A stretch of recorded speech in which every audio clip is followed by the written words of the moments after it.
ایک بزرگ فرماتے میں نے دعا مانگنے کا طریقہ اپنی بیوی سے سیکھا. دعا مانگنے کا طریقہ اپنی سیکھنے والے تو اپنے بچوں سے بھی سیکھ لیتے ہیں. سیکھنے والے تو ہر ایک سے سیکھتے ہیں. وہ کہتے ہیں میں نے دعا مانگنے کا سلیقہ اپنی بیوی سے سیکھا ہے. حضرت وہ کس طرح؟ فرمانے لگے میری بیوی نے نا مجھے کوئی کام بتایا، کچھ پیسوں کی ضرورت کے لیے کہا، تو میں نے اسے کہا کہ بھئی ابھی میرے پاس نہیں ہے، کچھ دنوں میں آتے ہیں تو میں دے دوں گا. عورتوں کی عادت ہوتی ہے وہ بار بار یاد کراتی ہے. 2-4 دنوں کے بعد پھر اس نے کہا حضرت وہ میں نے کہا تھا کچھ پیسے،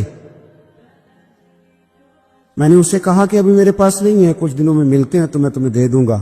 اس نے کچھ دنوں کے بعد پھر کہا حضور وہ میں نے کچھ پیسے کہے تھے. فرماتے میں نے ڈانٹ دیا، میں نے کہا کہ کیا تو روز مجھے شرمندہ کرتی ہے، کہا نا میرے پاس نہیں ہوں گے تو دے دوں گا، تو روز یاد کراتی ہے. فرماتے اس نے پہلے تو میری ڈانٹ کو سہا، پھر میرے سخت جملوں نے اس کی آنکھوں میں آنسو پیدا کر دیے. پھر اس نے اپنے آنچل میں اپنے اس دکھ کو سمیٹا اور پھر اس نے ایک جملہ کہا تو میں رو پڑا اور مجھے اپنے رب سے مانگنے کا طریقہ آ گیا. مجھے کہنے لگی حضرت جی آپ نے ڈانٹ دیا میں نے سہ لیا، پر آپ ہی میرے شوہر ہیں، بتائیں نا آپ سے نہ کہوں تو میں کس سے جا کے کہوں.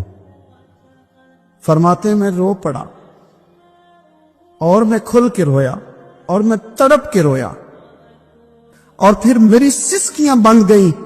تو مجھے کہنے لگی آپ کو کیا ہوا؟ میں نے کہا مجھے بھی دعا مانگنی آ گئی ہے. جب میں اسے کہوں گا نا اللہ تو ہی میرا رب ہے، میں تجھ سے نہ کہوں تو میں کس سے جا کے کہوں؟ میں کیوں کسی بندے سے سوال کروں؟ میں کیوں کسی دنیا دار سے کہوں؟ میں تیرے بندوں کا نیک بندوں کا وسیلہ لے کے تیرے محبوب کی غلامی لے کے تیری بارگاہ میں آئے، تجھ سے نہ مانگوں تو کس سے مانگوں؟ سمجھ آ گئی ہے؟ جب میں اس رنگ میں مانگوں گا تو تیرا رب میرے اوپر بڑا ہی فضل فرمائے گا، وہ میرے اوپر بڑی رحمت کرے گا، وہ میرے لیے آسانیاں کرے. عزیز دوستو ہم اس طرح کرنے لگ گئے ہیں کہ ہم نے نا اپنے تعلقات پر اعتماد کرنا شروع کر دیا ہے. میرے تعلقات بہت ہیں. ہم نے اپنی دولت پر اعتماد کرنا شروع کر دیا، میرے پاس دولت بہت ہے. ہم نے اپنے علم پر اپنی شہرت پر اعتماد کرنا شروع کر دیا کہ میرے پاس فلاں چیز بہت ہے. یاد رکھنا جب بے نیاز اپنی صفت بے نیازی دکھاتا ہے تو بڑی بڑی دولتوں والے مجبور نظر آتے. بھائیو جب انسان کا رشتہ اپنے مالک کے ساتھ ہوتا ہے پھر تو غم بھی کچھ نہیں کہتے، پریشانیاں بھی کچھ نہیں کہتی، پھر تو زندگی صبر والی، پھر تو زندگی توکل والی، پھر تو زندگی بھروسے والی.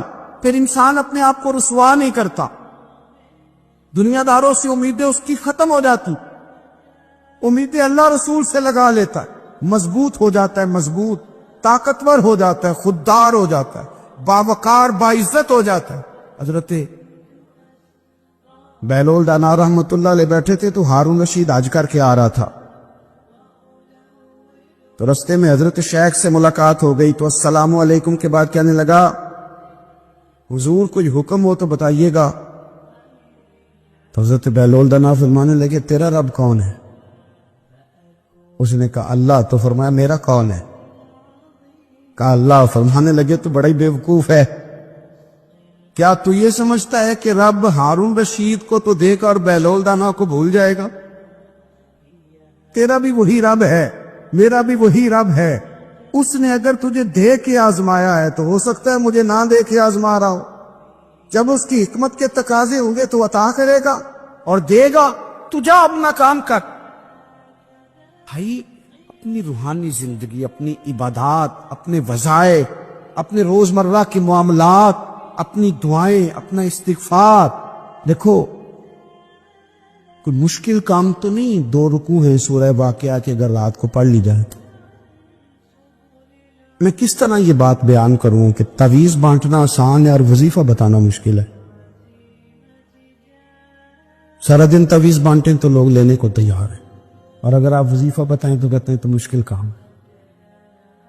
او خدا کے بندے، اگر آپ کا تعلق قرآن پاک کے ساتھ مضبوط ہو، قرآن پاک کے ساتھ اگر آپ کا رشتہ ہو، لوگ سفارشیں ڈھونڈتے ہیں نا دنیا میں، کوئی تعلق مل جائے تو میرا کام ہو جائے۔ دنیا میں اتنا مشکل معاملہ ہے، آخرت میں مجھے بتائیے گا کتنا مشکل معاملہ ہوگا۔ میرے نبی پاک صلی اللہ تعالی علیہ وسلم نے فرمایا جو لوگ سورہ ملک پڑھا کرتے تھے نا، سورہ ملک، یہ سورت ملک قیامت میں ان کی سفارش کرے گی، اور اس طرح کرے گی کہ کہے گی اے اللہ یہاں اس بندے کو جنت میں داخل کر دے یا مجھے قرآن پاک سے علیحدہ کر۔ تو رب فرمائے گا جا اس کا دامن تھام کے اسے جنت تک پہنچایا۔ آپ بات کو سمجھیں، جب آپ کے تعلقات اپنے معاملات کے ساتھ مضبوط ہوں گے، یہ نبی کریم نے وعدہ کیا ہے کہ تو سورت واقعہ پڑھ تیرے گھر میں فاقہ نہیں آئے گا۔ حضرت عبداللہ ابن مسعود رضی اللہ تعالیٰ عنہ بیمار تھے تو حضرت عثمان غنی رضی اللہ تعالیٰ عنہ تیمارداری کے لیے تشریف لے گئے اور جا کر کے کہا کہ آپ بڑے بیمار ہیں، آپ کی بیٹیاں زیادہ ہیں، میں چاہتا ہوں کہ خزانے میں سے کچھ مدد کروں۔ تو سیدنا عبداللہ ابن مسعود رضی اللہ تعالیٰ عنہ اٹھ کے بیٹھ گئے اور کہنے لگے امیر المومنین، اللہ آپ کو میری طرف سے، میری بیٹیوں کی طرف سے بہتر صلہ دے، میری بیٹیوں کو کسی خزانے کی ضرورت نہیں، میں نے انہیں خزانہ دے دیا ہے۔ کہا جناب آپ نے کون سا خزانہ دیا ہے، میں آپ کے مالی معاملات کو جانتا ہوں۔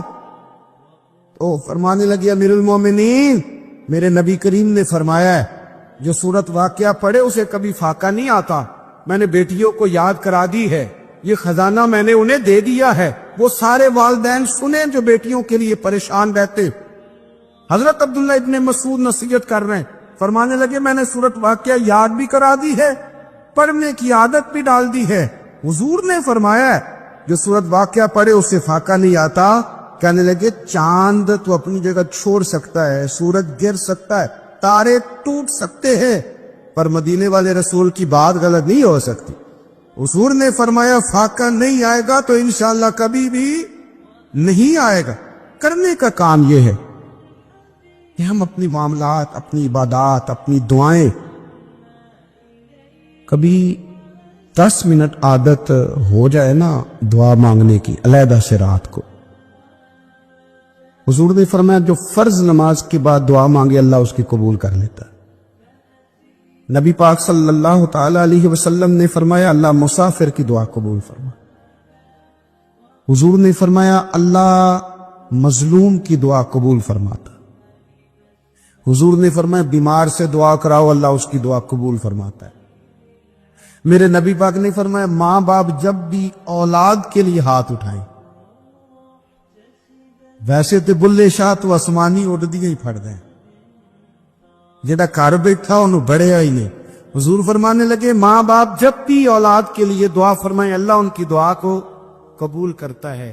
آپ اپنا تعلق بنائیں، دعا کے ساتھ، عبادت کے ساتھ، مصلی کے ساتھ رشتہ بنائیں، استغفار پڑھیں۔ صلاح الدین ایوبی صلیبی جنگوں میں تھے، رات کو مسجد اقصی میں نماز پڑھی تو پریشان تھے۔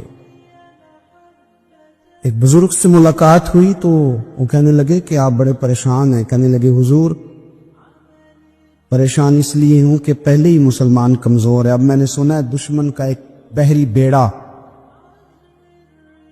وہ جنگی سامان سے بھرا ہوا آ رہا ہے، تو اب ان کے پاس اور تلواریں اور نیزے آ جائیں گے، مسلمانوں کے پاس پہلے ہی وسائل کی کمی ہے، پریشان ہوں کس طرح کر کے مقابلہ کریں گے۔ یہ بات کہتے ہی صلاح الدین ایوبی نے بزرگوں سے کہا حضور آپ بھی دعا کرنا، دعا کی بڑی طاقت ہے۔ میرے نبی پاک نے فرمایا دعا مومن کا ہتھیار ہے، دعا مومن کا، دعا مومن کا۔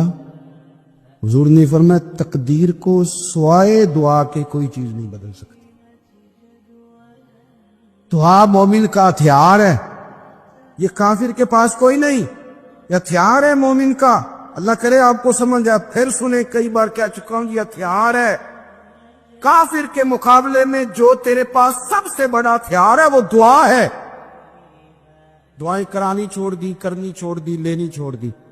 حضرت سیدنا انس بن مالک رضی اللہ تعالیٰ عنہ فرمایا کرتے تھے میں نے وہ رنگ دیکھا ہے جب حضور دعا مانگتے تھے اور حضور کی مقدس آنکھوں میں آنسو بھی ساتھ ہی بہا کرتے تھے، میں نے وہ انداز دیکھا۔ تو صلاح الدین ایوبی بزرگ سے کہنے لگے آپ بھی دعا کیجیے، اور خود رونے لگے اور سر سجدے میں رکھ کے رونے لگے، اور عشاء سے لے کر فجر تک روئے، خوب روئے۔ صبح وہ بزرگ آئے تو صلاح الدین ایوبی کا خوبصورت اور ہنستا ہوا چہرہ دیکھا،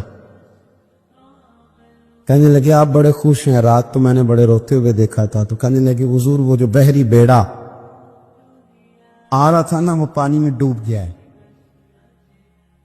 اب وہ نہیں آ رہا، ابھی خبر آئی ہے تو میں بڑا خوش ہوں۔ بزرگ کہنے لگے اٹھ سینے سے لگ اور سن ایک بات، وہ بحری بیڑا پانی میں نہیں ڈوبا، وہ تیرے آنسوؤں میں ڈوب گیا ہے۔ او میری ملت کے جوانوں، مزہ نہیں آ جاتا جب ساری دنیا سوئی ہو، ساری دنیا، اور بستر بھی گرم ہو اور نیند بھی پورا غلبہ کر رہی ہو، اور اچانک گھنٹی بجے دماغ میں، آنکھ کھلے، گھڑی پہ نظر پڑے، 3:30 4 بجے کا پیغام گھڑی بتائے، اور کوئی چڑھتی جوانی والا اٹھ کے وضو کرے، اور جب وہ مصلی کھول کے بچھائے تو مدینے والے محبوب کہتے ہیں کہ ہر نماز پہ رب ثواب دیتا ہے، اور جو اٹھ کے تہجد کی نماز پڑھے اسے دیکھ کے تو رب مسکراتا ہے، وہ مسکراتا ہے، خوش ہوتا ہے کہ میرا بندہ تہجد میں اٹھ گیا، وہ مسکراتا ہے۔ کاش ہماری صبح کبھی اپنے مالک کے نام ہو جائے، کاش کے صبح۔ حضرت ابو الحسن رحمت اللہ تعالی علیہ حضرت معاذ ابن جبل رضی اللہ تعالیٰ عنہ کے پاس بیٹھا کرتے تھے، فرماتے ہیں ان سے جو پیار بڑھا تو پھر میرا مصلی سے بھی بڑھ گیا۔ تابعین فرماتے ہیں صحابی رسول سے محبت ہوئی تو ذکر سے بھی ہو گئی، پھر درود شریف سے بھی ہو گئی، محبت ان سے بڑھی تو پھر اللہ نے مسجد کا پیار بھی بڑھا دیا۔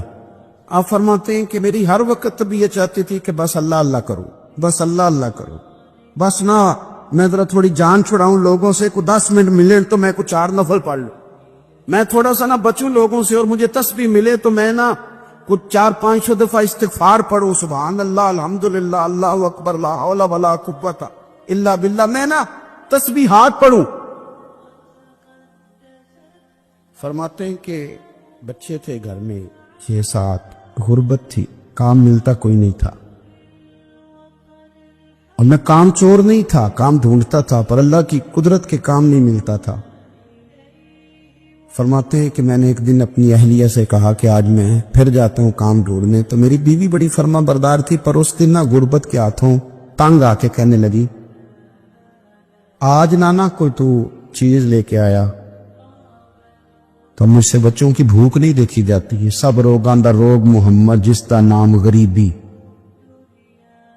کنڈ بلا کے لنگ جاندے نی دوست یار قریبی، آج نہ کچھ لے کے آیا تو میں بچے لے کے چلی جاؤں گی۔ شیخ فرماتے ہیں کہ میں بڑا پریشان گھر سے نکلا، پر میں نے صبح سے لے کے زور تک کام ڈھونڈا، کام ملا کوئی نہیں، تو میرے دل میں خیال آیا چلو کام نہیں ملتا تو اللہ اللہ تو کرے نا، چلو بندوں کی مزدوری نہیں ملتی تو رب کریم کی عبادت ہی کرتے ہیں۔ فرماتے ہیں کہ میں نے نا فرات کے پانی سے وضو کیا، نہر کے، شدید دھوپ تھی، ساتھ ریت تھی اور ریت تپ رہی تھی، میں نے اپنا رومال وہیں مصلی کے طور پر بچھا لیا، اور فرماتے ہیں کہ زور سے لے کر عصر تک نماز پڑھی، دھوپ بھی پورے زور پہ، پر میرے سجدے کا ذوق بھی پورے زور پہ۔ فرماتے ہیں سورج بھی چمک رہا ہے اور رب کی عبادت کا ذوق بھی پورے زور پہ، میں سجدہ کروں تو پھر میرا اٹھانے کو جی نہ چاہے۔ میرے استاد لکھا کرتے تھے، یہ ان کا شعر ہے، وہ کہا کرتے تھے مجھے سوز دے، مجھے ساز دے، اور مجھے